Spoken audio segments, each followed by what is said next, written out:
Students ہم نے discuss کرنا ہے وہ ہے red flags, common red flags. Red flags basically symptoms ہوتے ہیں، اس کا جنیرک مطلب ہے سمٹمز، کہ کسی بھی آرگنائزیشن کے اندر فراڈ ہو رہا ہے کسی بھی کیٹیگری میں، جیسے کہ ہم نے فائنینشیل اسٹیٹمنٹ فراڈ اسکیم پڑھا تھا، کرپشن اسکیم پڑھا تھا، ایسٹ مس اپروپریشن اسکیم ہم نے ڈسکس کی تھی۔ کسی بھی کیٹیگری کے اندر اگر فراڈ ہو رہا ہے تو اس کمپنی کے اندر کیا سمٹمز ایسے آپ کو ملیں گے جس سے آپ کانفیڈنٹ ہو جائیں گے یا آپ ایشورنس لے سکتے ہیں کہ اس آرگنائزیشن کے اندر فراڈ ہو رہا ہے۔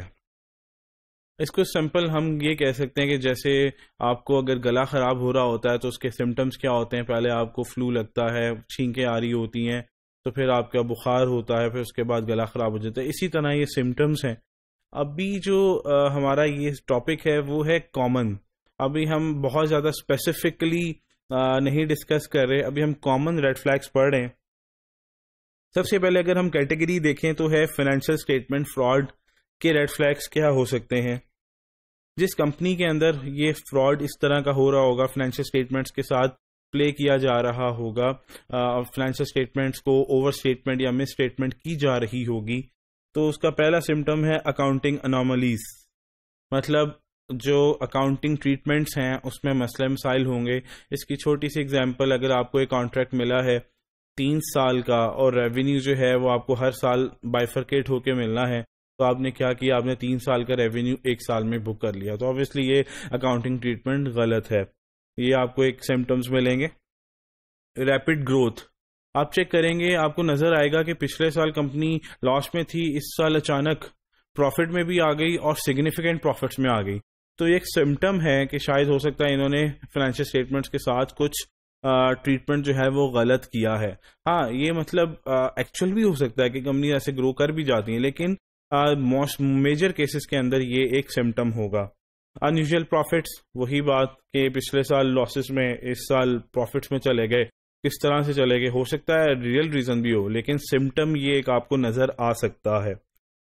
Internal control weakness, internal controls بہت ویک ہیں۔ اگر کسی کمپنی میں فراڈ ہو رہا ہوگا تو کیا ہوگا؟ کچھ ٹرانزیکشنز جو ہیں وہ بغیر انٹرنل کنٹرول پروسیجر سے گزارے جو ہے وہ پاس ہو جائیں گی۔ جیسے کمپنی میں پالیسی ہوتی ہے، یدی ایک ٹرانزیکشن کو یہ بنائے گا، کوئی بندہ جو ہے اس کو چیک کرے گا، پھر ایک بندہ اس کو ریویو کرے گا، پھر ایک بندہ اس کو اپروو کرے گا۔ یہ ایک پورا پروٹوکول ہوتا ہے کہ ٹرانزیکشن کو اپروو کرنے کا۔ تو کچھ ٹرانزیکشنز ہوگی جو اس پورے پروٹوکول کو اگنور کر کے سمپل فائنل سی او نے اپروو کر دیا ہوگا یا ٹاپ مینجمنٹ نے اپروو کر دیا ہوگا۔ تو اگر اس طرح کی کوئی ٹرانزیکشنز ہیں تو ہو سکتا ہے کہ اس میں کچھ مسئلہ مسائل ہوں، کیونکہ ٹاپ مینجمنٹ جو ہے وہ اکثر اس طرح کی ٹرانزیکشنز جو سسپیشیس ہوتی ہیں اس میں جو ہے وہ لوگوں کو یا کمپنی کے امپلائیز کو انوالو نہیں کرتی، اس لیے خود ہی اپروو کر کے فارورڈ کر دیتی ہیں۔ Aggressiveness of executive management, obviously obsession with stock prices by executive management. obsession with stock prices by executive management. Management جو ہے وہ اسٹاک کی پرائسز کو خود سے اوپر نیچے کر رہی ہے تاکہ پروفٹس کو ہم انکریز کر سکیں، کیونکہ آپ جو ہے وہ جتنا کلوزنگ اسٹاک کی ویلیو زیادہ رکھیں گے اتنا کاسٹ آف گڈ سولڈ آپ کا جو ہے وہ کم ہوگا، اتنا جو ہے وہ آپ کا پروفٹ زیادہ آئے گا، اسی طرح وائس ورسا۔ مطلب ان شارٹ کے پرائسز کے ساتھ اگر مینجمنٹ خود پلس مائنس کر رہی ہے، وہ جان کے پروفٹس اوپر نیچے کر رہی ہے۔ Micro management by executive management, management جو ہے وہ چھوٹی سی چھوٹی چیزوں میں خود انوالو ہو رہی ہے، تو یہ بھی ایک سمٹم ہوتا ہے کہ اس آرگنائزیشن کے اندر کوئی نہ کوئی فراڈ ہو رہا ہے۔ تو یہ تھے ہمارے فائنینشیل اسٹیٹمنٹ فراڈ کے سمٹمز۔ نیکسٹ ہے ہماری کیٹیگری ہے وہ ہے ایسٹ مس اپروپریشن۔ ایسٹ مس اپروپریشن یاد ہوگا ہم نے ڈسکس کیا تھا کہ جب امپلائی جو ہے وہ کمپنی کے ریسورسز کو، کمپنی کے ایسٹس کو مس یوز کرتا ہے یا چوری کرتا ہے، اس کو ہم ایسٹ مس اپروپریشن کہتے ہیں۔ تو جو بندہ یہ کام کر رہا ہوگا، جو بندہ یہ چوری کر رہا ہوگا، اس کا بیہیویئر چینج ہوگا، وہ ہر وقت غصے میں رہے گا تاکہ اس سے کوئی بات ہی نہ کرے، تو یہ اس امپلائی کا ایک سمٹم ہوگا۔ inability to look people in the eye، تو وہ لوگوں سے آنکھ نہیں ملا پائے گا، کیونکہ اس کے دل میں چور ہوگا کہ میں یہاں پہ چوری کر رہا ہوں، تو آنکھ سے آنکھ جب ملائے گا تو اس کو ایک obviously گلٹ فیل ہوگا، تو وہ آنکھ سے آنکھ نہیں ملا پائے گا۔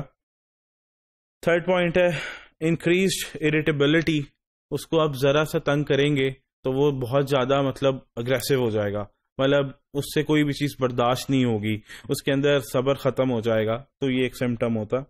Irregular work history. ارریگولر کا یہ مطلب نہیں ہے یہاں پہ کہ وہ کام میں ارریگولر رہتا ہے، اس کا یہاں پہ یہ مطلب ہے کہ اس نے پورا سال چھٹی ہی نہیں کی، اس پورے سال میں اس نے کہاں ہمیشہ ٹائم پہ آیا، ٹائم پہ گیا، تو یہ ارریگولر ہے. مطلب ایسا ہوتا نہیں ہے آپ کو پورے سال میں چھٹی کی ضرورت پڑ جاتی، کبھی آپ لیٹ ہو جاتے ہیں، تو وہ اس لیے نہیں چھٹی کرتے تاکہ جو ہے ہم جو سسٹم کے اندر کھیل رہے ہیں، چیزیں جو چوری کر رہے ہیں، وہ کہیں میرے جانے کے بعد میں چھٹی کرتا ہوں تو کوئی میری سیٹ پہ اوپر آ کے بیٹھ جاتا ہے تو اس کو کوئی چیزیں نہ پتہ لگ جائیں، تو اس لیے وہ چھٹی نہیں کرتے. Character problems. اس کا کریکٹر جو ہے وہ آپ کو پازیٹیو نہیں لگے گا، اس سے جو لوگ ملنے آتے ہیں وہ بھی پازیٹیو نہیں ہوں گے. Consistent anger. ہر وقت غصے میں، یہ میں نے آپ سے ڈسکس کیا. ٹینڈنسی ٹو بلیم ادرس. ہر وقت جو ہے وہ لوگوں کو بلیم کرے گا کہ جی آپ غلط ہیں، اپنی آپ کی غلطی نہیں مانے گا، کیونکہ اسے پتا ہے کہ میں چور ہوں، اگر میں مان گیا تو ہو سکتا ہے مجھ پہ کوئی بات آ جائے. Change in life style. Very very important. Change in life style. کیونکہ وہ پیسے چوری کر رہے ہیں یا ایسٹس چوری کر کے آگے بیچ رہے ہیں، تو ان کے پاس اچانک پیسہ آنا شروع ہو جاتا ہے، ان کے پاس اچانک منی آنا، کیش آنا شروع ہو جاتا ہے. اس کیس میں کیا ہوتا ہے کہ ان کا لائف اسٹائل اچانک چینج ہو جاتا ہے. موبائل ان کے پاس مہنگے سے مہنگا ہوگا، ان کے پاس گاڑی اچھی سے اچھی ہوگی، گھر کرائے پہ نہیں ہوگا لیکن یہ ساری چیزیں وہ دے رہے ہوں گے. ان کی جو سیلری ہے اس سے زیادہ آپ کو ان کے ایکسپینسز نظر آنا شروع ہو جائیں گے. تو اس کے اوپر ابھی ہم نے ایک ایگزامپل آگے ڈسکس بھی کرنی ہے. Never take a vacation. یہ میں نے آپ سے ڈسکس کیا. ہے فائنینشیل اسٹرینز اور ڈیٹ پرابلمس. اور یہ لوگ زیادہ تر نا پیسوں میں پھنسے ہوتے ہیں، ان کے اوپر پریشر ہوتا ہے.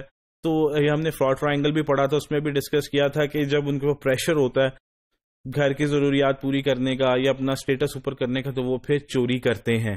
تو وہ سیم ادھر ہی میچ ہوتا ہے کہ اگر ان پہ کوئی پریشر ہے تو وہ کیا کریں گے، پیسے چوری کریں گے یا ایسٹس میں سے اپروپریٹ کریں گے. تھرڈ کیٹیگری ہے ہمارے پاس اور لاسٹ کیٹیگری ہے وہ کرپشن. کامن ریڈ فلیگس کیا ہوں گے؟ ریلیشن شپ بٹوین کی امپلائیز اینڈ ایتھورائزڈ وینڈرز. یاد ہوگا کرپشن ہم نے ڈسکس کیا تھا کہ کرپشن ہوتی ہے کہ جب کمپنی کا امپلائی، ایک بندہ اندر سے اور ایک بندہ آؤٹ سائڈ دی آرگنائزیشن، دونوں مل کے جو کچھ کرتے ہیں وہ کرپشن ہوتی ہے. اور کرپشن میں آپ کی سینئر مینجمنٹ بھی شامل ہو سکتی ہے. تو کیا ہے ریلیشن شپ بٹوین کی امپلائیز اینڈ ایتھورائزڈ وینڈرز. جو آپ کے امپورٹنٹ امپلائیز ہیں، چاہے وہ سینئر مینجمنٹ ہی کیوں نہ ہے، ان کے تعلقات وینڈرز کے ساتھ بہت اچھے ہیں. آپ کو نظر آئے گا روز وینڈرز آ رہے ہیں، بے تکلفی کے ساتھ آ رہے ہیں اور بے تکلفی کے ساتھ آگے روز بیٹھ رہے ہیں، گپ شپ لگا رہے ہیں. تو اس کا مطلب یہ ہے کہ یہاں فارمل کام نہیں ہو رہا، ضرور ان کے تعلقات جو بہت اچھے ہیں، تو ضرور کوئی نہ کوئی ٹرانزیکشن ہوگی. ہاں یہ سمٹم گارنٹی نہیں کرتے ہیں، لیکن آپ کو اشورنس یا آپ کو کانفیڈنس دے سکتے ہیں کہ some thing is going wrong. Secrecy surrounding this third party relation ship. Very good. Lack of review on management approval for non third party. اب کوئی تھرڈ پارٹی سے آپ کچھ بزنس کر رہے ہیں تو ٹرانزیکشنز آ رہی ہیں، اس پہ اپروولز نہیں لے رہے، صرف مینجمنٹ خود ہی اپنے سائن کر کے کیے جا رہی ہے. وہ جو ایک پروٹوکول ڈیفائن ہوتا ہے کہ پہلے مطلب آپ کی جو ہے وہ کون بنائے گا واؤچر، اس کو چیک کون کرے گا، ریویو کون کرے گا، ساتھ ساتھ سارے ڈاکومنٹس ہونے چاہیے. انورٹ گیٹ پاس جب سامان کمپنی کے اندر آتا ہے، انوائس لگی ہونی چاہیے، جس بندے نے ریسیونگ کی اس کی ریسیونگ ہونی چاہیے. تو کچھ ٹرانزیکشنز ایسی ہوں گی جن پہ سائن بھی نہیں ہوں گے اور اس کے ساتھ ساتھ کیا ہوگا، وہ ڈاکومنٹس بھی نہیں ہوں گے، بس مینجمنٹ جو ہے وہ اپروو کر کے پیمنٹ کیے جا رہی ہے. تو یہ بھی ایک سمٹم ہے. Anomalies in recording transactions and anomalies in approving vendors. تو اب جو وینڈرز ہیں، آپ نے اگر آرگنائزیشن کے اندر کوئی کرائٹیریا سیٹ کیا ہوا ہے کہ جی ہم وینڈر کے یہ کوالٹیز چیک کرنے کے بعد پھر وینڈر کو اپروو کریں گے، تو کچھ ایسے وینڈرز ہیں جو کرائٹیریا کو میٹ نہیں کرے لیکن اپروو وینڈر لسٹ میں ہیں، تو اس کا مطلب ہے کچھ مسئلہ ہے ان وینڈرز کے ساتھ، کو مسئلہ ہو سکتا ہے. تو یہ تھے ہماری جو ہیں ریڈ فلیگس تھے، بٹ کامن ریڈ فلیگس تھے تینوں کیٹیگری کے. فراڈ فائنینشیل اسٹیٹمنٹ سے ریلیونٹ تھا، asset misappropriation and corruption کے حوالے سے. تو یہ امپورٹنٹ ہے ریڈ فلیگس کو سمجھنا، تاکہ آپ لوگ جب بھی کسی انویسٹیگیشن میں جائیں تو آپ کو یہ ریڈ فلیگس پتہ ہوں گے، تو آپ فراڈ کو ڈیٹیکٹ کرنے میں آپ کو کافی آسانی ملے گی.